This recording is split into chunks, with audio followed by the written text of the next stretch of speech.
My wife told me that I needed help, and I totally understood why. But I felt like a prisoner in my own body. And if nobody could find the keys to open that prison door, then no help was ever going to work. I remember walking into a coffee shop with my front on. Yep, smiley face. Yeah, I look like I'm living life to the full.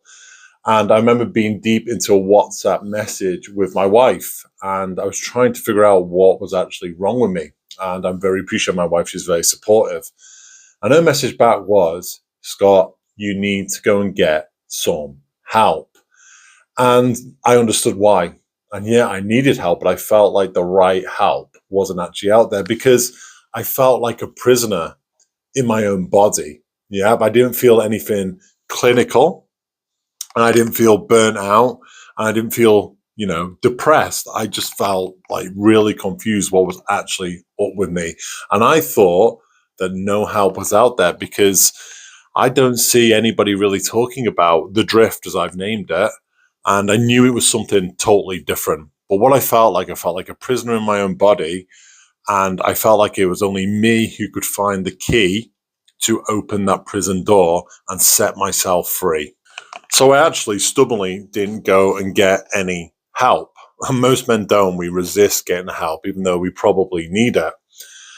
But what I did was something different. I knew I had to sort something out because I couldn't carry on living my life like this. I couldn't stand being felt like a prisoner in my own body. But as I just said, I know that I was only in control of getting that key, turning it and opening it. So what did I do? Number one, I started doing some more self-development. I was always a big self-developer, but that drifted away as I kind of drifted away.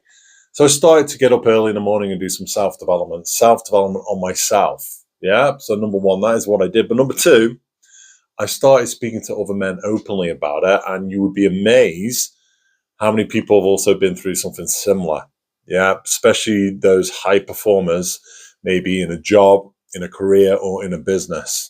Yeah, we all, have been through something similar where we're feeling pretty empty. And all I wanted to do is come alive again. It's probably why I did the kickboxing tournament a few years ago, was to come alive again. And I felt alive at that point. I felt challenged, inspired, and alive. And that was the key to opening that door again, finding a new challenge, having that feeling of being alive, doing something which I want to do, and reaching goals which I'm aligned with. And that was crazy. It was really, really crazy because I knew when my wife said that I needed help, I knew I needed help, but I knew the road of therapy or counseling wasn't the type of help which I really needed. I needed to kind of really help myself and speak to other people about it in similar situations. And when I did that, that is when the road became clearer. That is when the prison door slowly started to become unlocked. And it's when I've started to start living my best life again and embracing my new identity, get to know my new identity. So yeah, I needed help, but it wasn't that type of help which I really needed. So here's why I think a lot of men resist therapy and counseling when we probably really need it. But in this situation, I was resisting because I didn't need anybody to listen to me. I really didn't. I needed somebody to help me turn the key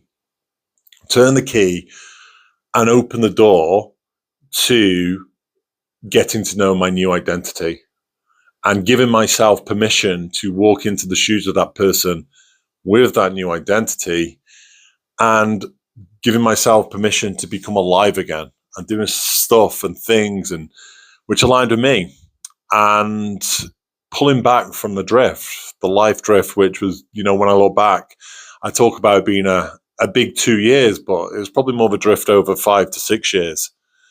I keep seeing pictures of myself on the television screensaver and I go, I don't know that guy. Yeah, I don't know that guy. Who is that guy? And yeah, so that's probably why a lot of men resist getting help, because I didn't really need anybody to listen to me. I was actually shouting from the rooftops for someone to come and help unlock me from the prison which I felt I was in and allow me to be free and to be the person which I'm really supposed to be. And yeah, so So that's kind of why I really resisted the therapy, because I knew I just needed to sit down and talk to somebody. I needed to turn that key. I needed to feel alive again. And when I did start turning that key and start to feel alive again, honestly, it's like a huge breath of relief. Yeah, that I finally figured out the issue. So if you've ever been told that you need help and they're right and you are resisting, maybe you need to look at what is the actual problem. Are you just needing somebody to give yourself permission to open the key on your prison door? If so, you are in control of opening that door with your own hands. You've got to take control, you got to take the action, and you got to put in the work. Yep, and start living your best life. Start walking in the shoes of your new identity, the new great person you really are, and living to your full potential. My name's Scott Watson, and this is The Drift. Don't forget to subscribe to the channel.